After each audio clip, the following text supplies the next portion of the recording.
The most popular athlete women's basketball has ever produced keeps getting hurt on plays the referees refuse to call. And the league that profits the most from her is the one that keeps looking away.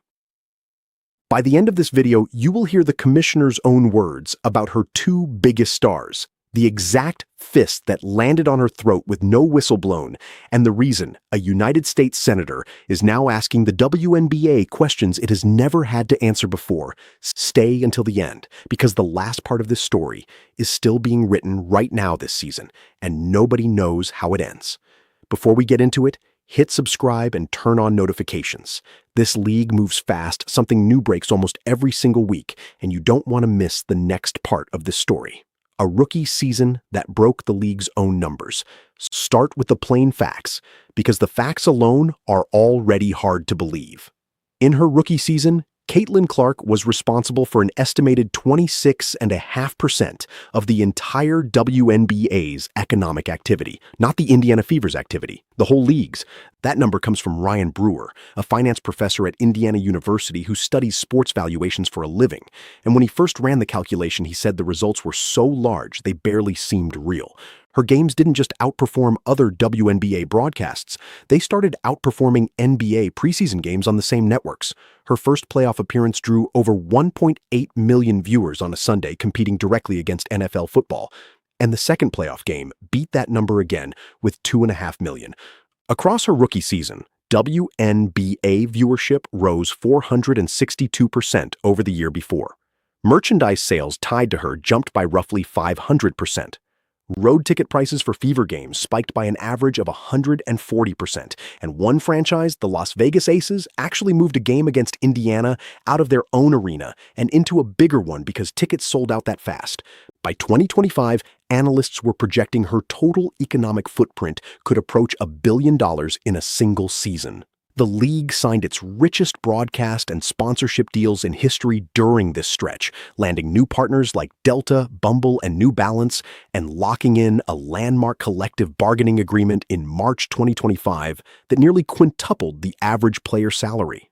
On paper, this is the best problem a struggling sports league could ever ask for. One player, still in her early 20s, single-handedly moving the needle on every number that matters. And yet, almost from the moment she arrived, the story running alongside those numbers has been a much stranger one. Because if you go back and actually read what the league's own commissioner said publicly about her two biggest young stars, you start to understand why so many people inside women's basketball still don't trust how this has been handled. The commissioner's words nobody could take back. During Clark's rookie year, WNBA Commissioner Cathy Engelbert gave an interview where she credited the surge in ratings to what she described as a rivalry playing out along racial lines, framing the Clark and Angel Reese storyline as a white player against a black player narrative that was pulling in new audiences. It was Engelbert herself, the head of the league, choosing to describe her two most talked about young players that way in public. The response was immediate. Terry Carmichael Jackson, the executive director of the Players Union, pushed back directly, acknowledging that both players were driving interest but rejecting the idea that their rivalry should ever be defined by race. Players across the league were frustrated that the person running their business had chosen to frame two 22-year-olds competing for a championship as a racial storyline instead of a basketball one. It wasn't a leaked memo. It wasn't an anonymous source. It was the commissioner, on the record, in her own words, and the league never fully walked it back. That moment set a tone. From there, almost every major milestone in Clark's career has arrived wrapped in some version of the same argument. Is this league genuinely thrilled about what she's doing for the business? Or is there real discomfort underneath the celebration about who's doing it and who's showing up to watch? The investigation that never got resolved. In May of 2025, the Fever hosted the Chicago Sky in a nationally televised season opener. Indiana won easily, 93-58, and Clark recorded the third triple-double of her career. 20 points, 10 rebounds, 10 assists, and a career-high 4 blocks. It should have been a feel-good headline. Instead, the story that dominated the next several days was an investigation. According to reporting from the Associated Press, the league had received a report alleging that fans inside the arena directed racial slurs at Chicago's Angel Reese, who is black, during the game.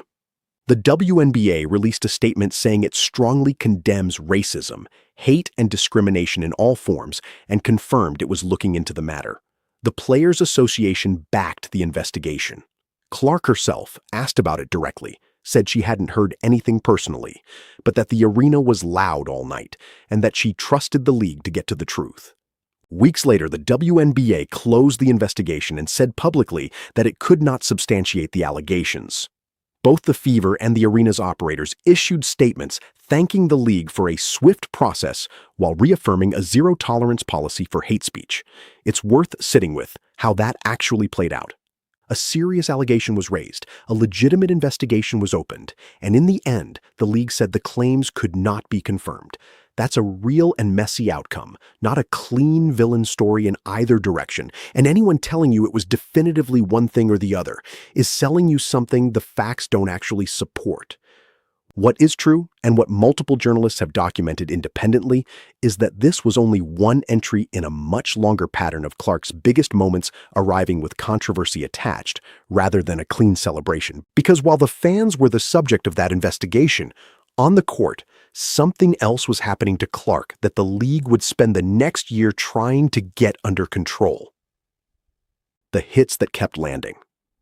Since her rookie season, Clark has absorbed a string of hard, high-profile fouls that the league later reviewed and upgraded after the fact, meaning officials missed them live and had to fix it afterward. In 2024, Chennedy Carter checked Clark hard to the floor with a shoulder, a play originally called a common foul that the league upgraded to a flagrant after review. Later that same season, Angel Reese hit Clark in the head on a block attempt, again a play the league upgraded to flagrant only after the game had ended. Then, in June of 2026, it escalated further. During a game against the Phoenix Mercury, Alyssa Thomas made contact with her fist to Clark's throat, while both players scrambled for a loose ball. No foul was called on the floor. Fever head coach Stephanie White called it egregious afterward, saying flatly that officials have to call plays like that in the moment. The league office reviewed the footage the next day and assessed Thomas a flagrant foul too, the most serious personal foul classification in the sport, along with a one-game suspension and a fine. Clark left that same game in the second half with a back injury. Thomas herself later said she learned about her own suspension roughly 10 minutes before it became public, and publicly criticized Commissioner Engelbert for staying silent while she said she was receiving death threats in the aftermath. That's a genuinely uncomfortable detail, because it means even the player being disciplined felt the league's leadership was more interested in managing the news cycle than supporting the people actually living through it on either side of the foul.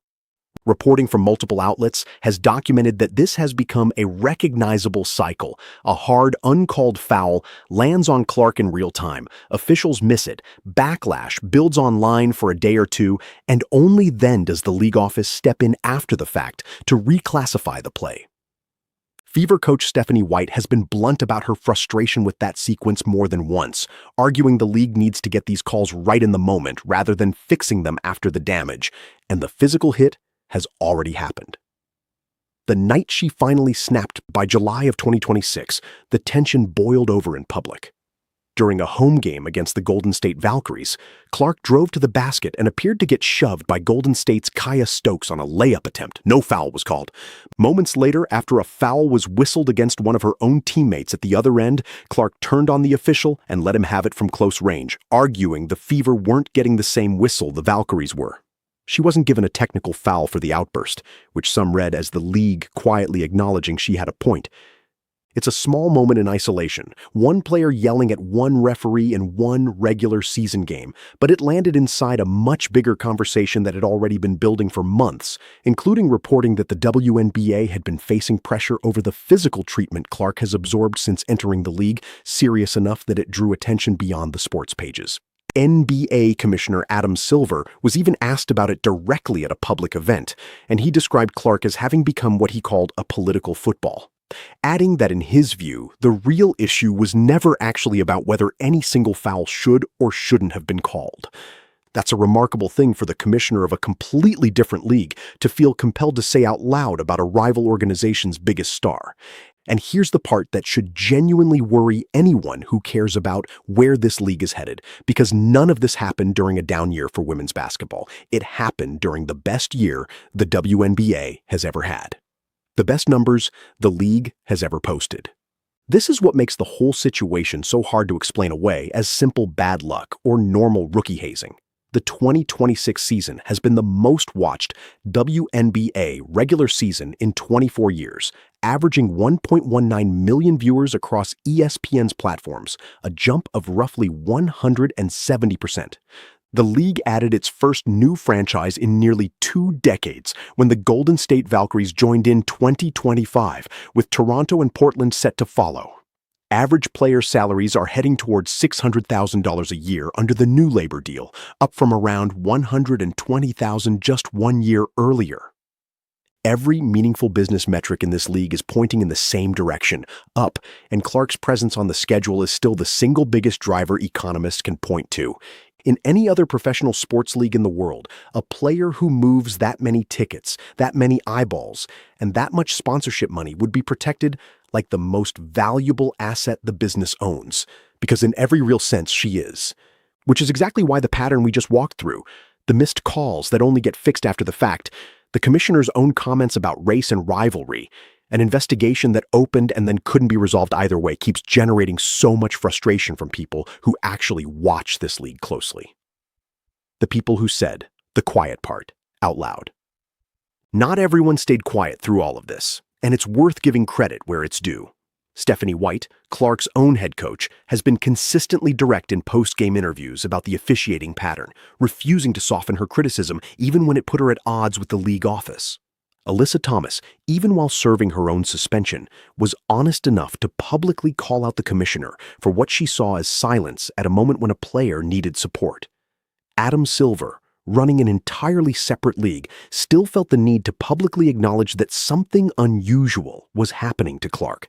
And Clark herself, through nearly 2 full seasons of this, has mostly just kept playing, posting career highs this year in points, assists, and rebounds per game, while absorbing hit after hit and mostly declining to turn it into a public feud. That restraint is its own kind of statement. She has never gone on record blaming the league for a conspiracy against her, and there is no verified evidence that any WNBA executive ever wrote or said anything close to that. What there is a well-documented, independently reported pattern. Real investigations that opened and couldn't be closed with a clean answer. Real fouls that were missed live and fixed only after backlash. And one reel on the record comment from the league's own commissioner about race that the league has never fully addressed. Those are the facts as multiple credentialed outlets have reported them. No leaked documents required. So where does this actually go from here? Because the tension we just walked through hasn't resolved. It's still live right now this season. What happens next? The Fever are chasing a playoff run with a healthier Clark than fans saw for most of last year's injury-shortened season. The league is heading into its most consequential stretch yet, with 2 new expansion franchises about to join, a broadcast landscape that is paying more attention than it ever has, and a young superstar who's about to enter her prime years under a brand new collective bargaining agreement that was built, in large part, off the revenue she generated. The question nobody in the league office has answered yet is the simplest one. Will officiating catch up to the physicality Clark faces every single night before something worse happens on the court? Will the league's public messaging finally match the value it clearly places on her as a business asset? And will the next hard, uncalled foul get fixed in real time or only after millions of people have already watched it happen and reacted online first? Nobody outside that league office knows the answer yet. Not the players, not the coaches, not the reporters who have been covering this closest. What we do know is that every single one of the trends driving this league's best season ever runs directly through one 23-year-old point guard, and how the WNBA chooses to protect her, or fails to, over the next few months is going to say more about this league's future than any ratings number ever could. Keep watching this space, because the next chapter of this story is going to be written on the court within weeks, not months. And when it happens, you're going to want to have seen everything that led up to it.